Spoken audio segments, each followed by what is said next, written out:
पूरे दिन लग के इन्होंने जो मेरी स्टेटमेंट रिकॉर्ड की, 43-44 क्वेश्चन उसके अंदर थे, 21-22 पेजों की मेरी स्टेटमेंट रिकॉर्ड करी, 8 बजे तक वो स्टेटमेंट पूरी हो गई। उसको ईडी के असिस्टेंट डायरेक्टर मयंक अरोड़ा साहब ने अपने गूगल ड्राइव से, अपने लैपटॉप से, मेरे घर के वाईफाई को इस्तेमाल करके किसी बीजेपी के आदमी से या अफसर से या वकील से शेयर किया। मेरी स्टेटमेंट पे कुछ पैराग्राफ्स को हाईलाइट करके मेरे सामने लेके आए कि साहब हमें ये हिस्सा आपकी स्टेटमेंट का हटाना पड़ेगा। मेरी स्टेटमेंट तो वही होगी जो मैंने दी है, तो उस पर वो मामला फंस गया और लिहाजा वो मेरी स्टेटमेंट नहीं लेके गए।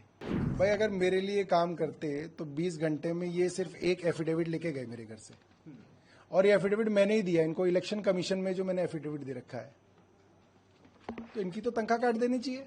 क्या किया इन्होंने मेरे घर पे? और पूरे दिन लग के इन्होंने जो मेरी स्टेटमेंट रिकॉर्ड की, 43-44 क्वेश्चन उसके अंदर थे, 21-22 पेजों की मेरी स्टेटमेंट रिकॉर्ड करी, 8 बजे तक वो स्टेटमेंट पूरी हो गई। उसको ईडी के असिस्टेंट डायरेक्टर मयंक अरोड़ा साहब ने अपने गूगल ड्राइव से, अपने लैपटॉप से, मेरे घर के वाईफाई को इस्तेमाल करके किसी बीजेपी के आदमी से या अफसर से या वकील से शेयर किया। मुझे नहीं पता किससे शेयर किया, व्हाट्सएप पे शेयर किया। उसके बाद वो वापस आया, फिर ये उस मेरी स्टेटमेंट पे कुछ पैराग्राफ्स को हाईलाइट करके मेरे सामने लेके आए कि साहब हमें ये हिस्सा आपकी स्टेटमेंट का हटाना पड़ेगा। मैंने भाई कैसे हटा दोगे आप, स्टेटमेंट मेरी है। कह रहे नहीं सर ये ठीक नहीं है, ये इररिलेवेंट है। मैंने कहा that is court to decide, court decide करेगा। वो मेरी स्टेटमेंट तो वही होगी जो मैंने दी है, तो उस पर वो मामला फंस गया और लिहाजा वो मेरी स्टेटमेंट नहीं लेके गए। दूसरा, ये एफिडेविट है हाईकोर्ट का।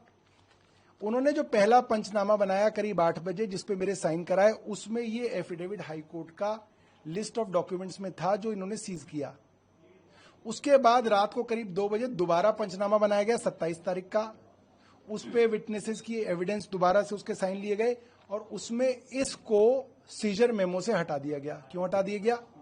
क्योंकि मैंने बताया कि इस हाईकोर्ट के एफिडेविट में मेरे वो सारे मिनट्स ऑफ मीटिंग लगे हुए हैं जो इस बात को साबित करते हैं कि मैं अफसरों को बार बार आदेश देता रहा कि अस्पतालों को बनाओ और ऐसे बनाओ, और अफसर जो हैं एलजी के कारण उन आदेशों को नहीं मान रहे थे। मैंने उनको यह भी कहा अपने स्टेटमेंट में कि मेरे पास डॉक्यूमेंट्री एविडेंस है, वीडियो एविडेंस है, जो मैं आपको सही समय पे कोर्ट के आगे रखूंगा, जिसमें यह बात साबित करूंगा मैं एविडेंस बेस्ड कि एलजी विनय कुमार सक्सेना ने ये पूरी क्रिमिनल कॉन्स्पिरेसी रची है मुझे एक झूठे मुकदमे में फंसाने की।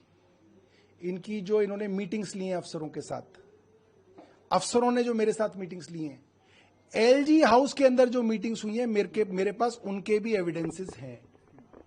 और मैं आपको ये बताना चाहता हूं, अगर मैं 1-2 दिन में अरेस्ट हो गया तो मेरे वकील मेरे बिना पे उन एविडेंसेस के साथ प्रेस कॉन्फ्रेंस करेंगे, आप उसको कवर जरूर करिएगा। प्रेस कॉन्फ्रेंस दूसरी एक चीज और, ये जो प्रिंटर है मेरा और असिस्टेंट डायरेक्टर मयंक अरोड़ा साहब का जो लैपटॉप है, उसको सीज करना चाहिए, तुरंत सीज करा जाना चाहिए, क्योंकि उसमें फॉरेंसिक एविडेंस है कि मेरी स्टेटमेंट उसमें रिकॉर्ड हुई। उसके बाद वो स्टेटमेंट एडिट हुई, एडिट होने से पहले वो किसी अफसर के या किसी बीजेपी के आदमी के साथ शेयर हुई, गूगल ड्राइव और व्हाट्सएप के माध्यम से शेयर हुई। ये सब एविडेंस उनके लैपटॉप में मौजूद है और मुझे डर है वो उस एविडेंस को डिस्ट्रॉय करेंगे, ईडी उस एविडेंस को डिस्ट्रॉय करेगी। लिहाजा उस लैपटॉप को सीज किया जाए, मेरे इस प्रिंटर को सीज किया जाए। इसमें भी एविडेंस है कि क्या क्या चीजें इन्होंने इस प्रिंटर से प्रिंट करी और फिर सेजर मेमो में और स्टेटमेंट में उसको नहीं रखा। सर, प्रेस कॉन्फ्रेंस आपने करी, प्रिंटर आपने दिखाया, उसके बाद बयानों की भी बात आपने करी है, तो क्या कोई ऐसे कागजों पे आपसे साइन करवाए गए या फिर फाइनल इन्वेस्टिगेशन के बाद कोई साइन आपने उन पर कराया? देखिए ऐसा है, उनको ले दे के 2 डॉक्यूमेंट मिले। एक मेरा इलेक्शन कमीशन को दिया हुआ एफिडेविट है जो इलेक्शन कमीशन की वेबसाइट पे पड़ा हुआ है, पब्लिक डॉक्यूमेंट है। दूसरा, हाई कोर्ट के अंदर हेल्थ डिपार्टमेंट ने एक एफिडेविट दिया था, ये भी एक पब्लिक डॉक्यूमेंट है। ये 2 डॉक्यूमेंट उन्होंने लिए और इन डॉक्यूमेंट्स पे मेरे से पहले पेज से 20 पेज तक, इस पे 1 पेज से लेकर 89 पेज तक साइन कराए। वो साइन 26 तारीख के हैं, क्योंकि वो करीब 8 साढ़े 7 बजे साइन कराए गए। मगर फिर रात को 2 बज गए, 27 तारीख हो गई। अगर कोई चीज सीजर होती है तो 27 तारीख में वो सीजर होना चाहिए, निकलते वक्त आप उस पर साइन कराते हो। वो जो साइन है मेरे इनके डॉक्यूमेंट्स पे वो 26 तारीख के आपको मिलेंगे। और फिर दोबारा पंचनामा बनवाया गया, जिस पंचनामे में इस हाईकोर्ट के एफिडेविट को हटाया गया, क्योंकि इसके अंदर जो इंग्रेडिएंट है वो मेरे केस को मजबूत करते हैं और इनके केस को कमजोर करते हैं। इसलिए मेरी स्टेटमेंट को भी हटा दिया गया, क्योंकि उस स्टेटमेंट में इसके अंदर जो मिनट्स ऑफ मीटिंग है उसका जिक्र है।